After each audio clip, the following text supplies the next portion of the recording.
So that idea of feedback is really top of the agenda for many of the schools we're working with, whether it's formative assessment or formative feedback together or separated out. Feedback could be one by itself, but we are seeing that as a really common one. I think kind of the last 12, 18 months, we've been reactionary to the scenario we've been in. It's been forced upon us because of COVID, but now we're looking ahead of how we can look at things coming down the line progressively. The next thing that we see then is teacher collaboration. And it's really interesting when we dive into this more with schools, it actually often comes back to the element of feedback and assessment as well. So how can we help teachers to share the workload and actually have a more joint approach to assessment and feedback, so that it's not every teacher being an island, but actually having teachers collaborating together to have a more joint up approach, but also to share that workload amongst them as well.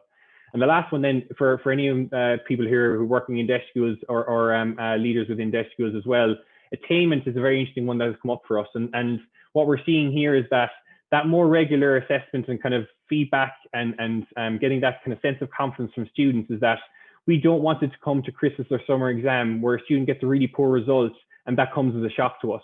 That's where you risk the problem of attainment is actually something that could be identified earlier, so we don't have that really big problem at the end of the term. So for those in deaf schools, it's interesting again to see how more regular feedback or that student confidence level, for example, can be something that feeds into your deaf plan around attainment as well.